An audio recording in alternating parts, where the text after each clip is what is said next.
Okay. మొత్తం కూటమి ప్రభుత్వం అధికారంలోకి వచ్చిన తర్వాత మరి ప్రతి గ్రామంలో గూడా బెల్ట్ దుకాణాలనేది చాలా ఎక్కువగా అవుతున్నాయని చెప్పుకోవచ్చు.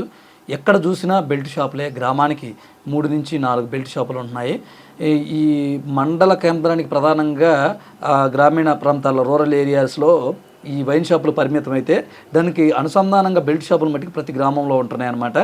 బెల్ట్ షాపుల్లో ఒక బాటిల్‌పై అది ఖరీదు గల బాటిల్ అవ్వచ్చు, బ్రాండ్‌లు అవ్వచ్చు, తక్కువ బాటిల్ అవ్వచ్చు, ఏదైనా గానీ రూ. 30-40 లాభంతో అనేది బెల్ట్ షాపుల్లో ఈ మద్యం అనేది విక్రయిస్తున్నారు. దీంతో చాలామంది కూడా ఆర్థికంగానూ నష్టపోతున్నారు మందుబాబులు. గత ప్రభుత్వంపై ఎన్నో విమర్శలు చేసినటువంటి ఈ కూటమి ప్రభుత్వం అధికారానికి ముందు వైఎస్ఆర్ కాంగ్రెస్ పార్టీ అధికారదారులు వెచ్చిచ్చి కొద్ది మద్యం కొనుగోలుస్తుంది, నాసి రకం మద్యం అని చెప్పారు. వీళ్ళు ఖరీదైన మద్యం ఇస్తానన్నారు, మాట నిలబెట్టుకున్నారు, ఇచ్చారు, బాగానే ఉంది.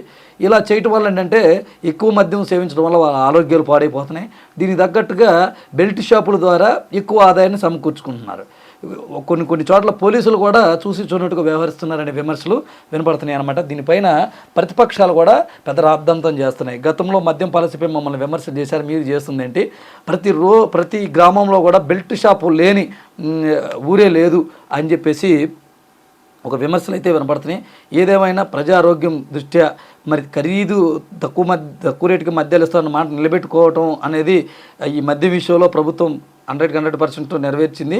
కానీ మద్యం తాగితే ప్రజల ఆరోగ్యం మట్టుకు దెబ్బతింటున్నాయి కాబట్టి కొంచెం వాటిపైన కట్టడి వేయాల్సిన అవకాశం ఎంతైనా ఉందని చెప్పి, అవసరం ఎంతైనా ఉందని చెప్పి చాలామంది మహిళలు కోరుతున్నారన్నమాట ముఖ్యంగా.